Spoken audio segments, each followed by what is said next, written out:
I don't have any Crohn's and colitis symptoms anymore, and this is what I buy from the grocery store. First, let's talk about fats. Now, this avocado, I'm really not a big avocado fan. This is my girlfriend's.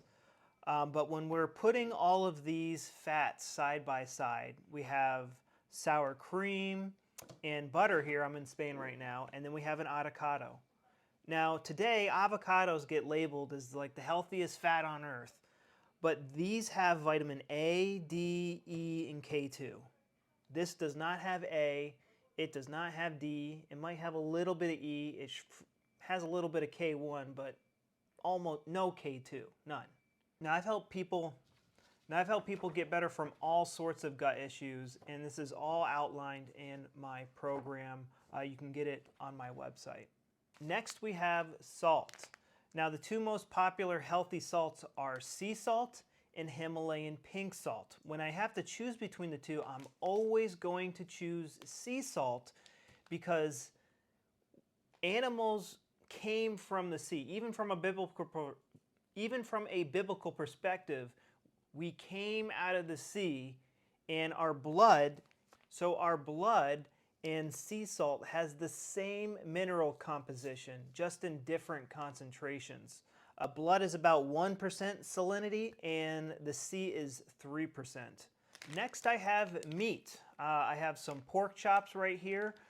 So somebody with Crohn's and colitis is burning through a ton of protein.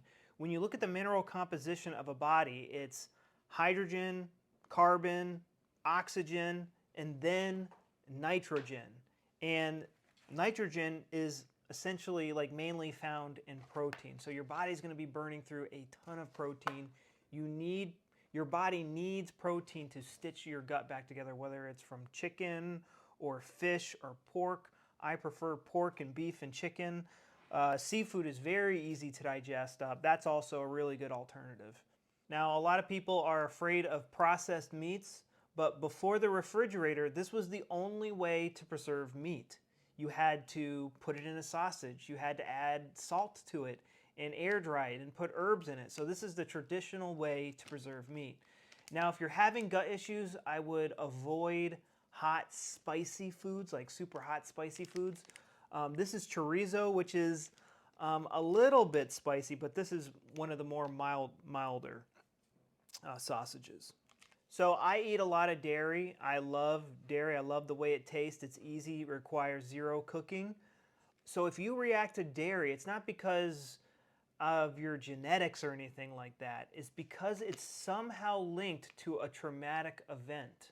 Our first food that we're relying on for survival is our mother's milk. And there's a lot of times where, she wasn't available, and she wasn't available to give us that milk, or maybe it was the first time we were put on formula, and that can be a very traumatic event for a baby, and maybe something is going on there.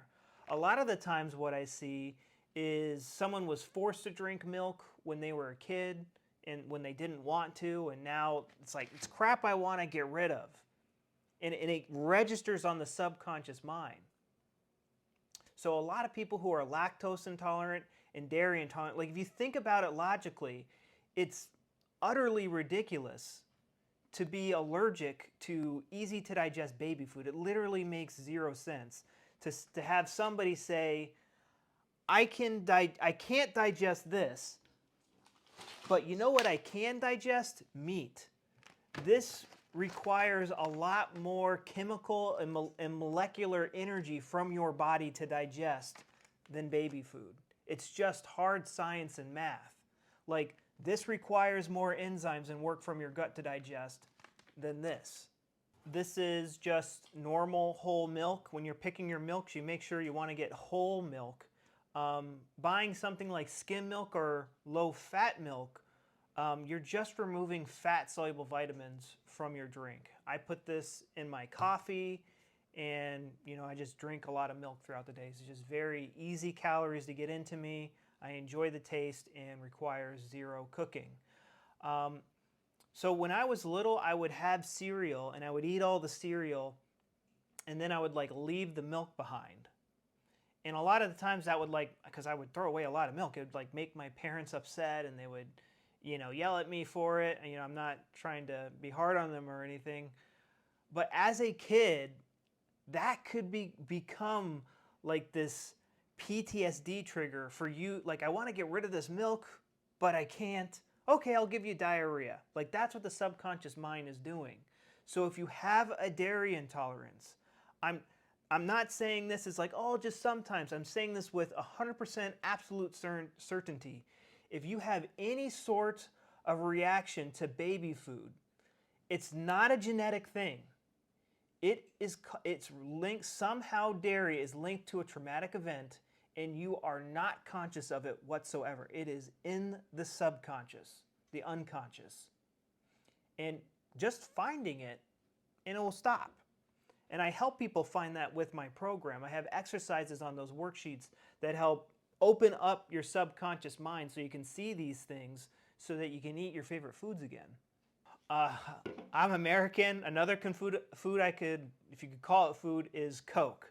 Now, I hate Coke in America because it's made with disgusting high fructose corn syrup. I just despise the taste of it. But this Coke is made with real sugar. Now, a lot of people think they're going to have to avoid sugar when they get diagnosed with Crohn's disease. Like, oh, that's healthy just to avoid sugar, and that will make me healthier. Well, let's take a second. There are a lot of your friends and family consuming sugar on a daily basis, and they're much healthier than you. So why? Don't just brush that over. Why? Why? Why can they eat whatever they want, and why can't you? You need to know the answer to that question if you ever want to get better. So an average body is probably burning through 2,000, let's just say 2,000 calories a day. Somebody who has Crohn's or colitis or some sort of a gut issue, it starts after a traumatic event, right? And you can see it on somebody's brain. And like on a brain CT scan, you can see it in their brain. So they're living in this conflict. So what happens when you're playing a video game on your phone? It burns more battery. What happens when your brain has to process more information? It burns through more calories.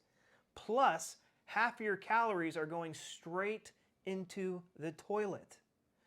The awesome thing about sugary drinks, whether it's orange juice or Coke or whatever you choose, this gets digested and absorbed. It doesn't even need to be digested, really. It gets absorbed in the stomach, and these are precious calories your brain needs just to function in everyday life and just to power your body. So if someone's like really struggling with weight loss, sugary drinks are great because it's just calories straight into your system. I didn't say it was the healthiest thing, but like a really important nutrient for people to get with Crohn's is one, just calories, and then the next one is protein. And then the next one I would say is fat-soluble vitamins. This is strawberries. I like to make a dessert with this where I put sour cream, honey, and I cut up the strawberries and I eat that. So there's a little bit of vitamin C and sugar in here. All right, so here I have corn chips and queso dip. A lot of people in the holistic community like to bash starches and bash corn. It's GMO, this and that. If you study the work of Weston A. Price, he would study primitive populations that were still on their ancestral diet. And when he went to places in South America, they were consuming starches with every single meal.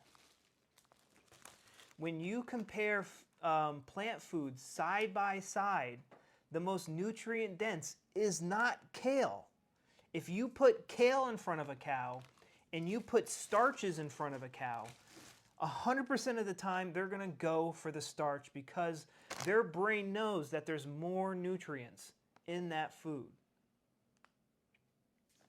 So again, if you react to any of these foods, what normally happens is somebody gets symptoms for the first time after a traumatic event, and then they go to YouTube, and then there's somebody there to tell you gluten's bad, and then they have a Bible in the back, which makes no sense because this is the body of the Christ. This is the staff of life in the Bible.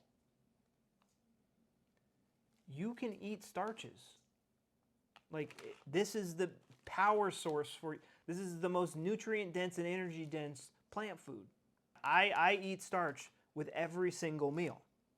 And again, this queso dip probably isn't the healthiest thing in the world, but you need to recognize that your gut issues aren't caused by food unless you allow it to be, or it's somehow linked to the conflict. And when you're eating bread 3 times a day, or a lot of conflicts happen at dinner time.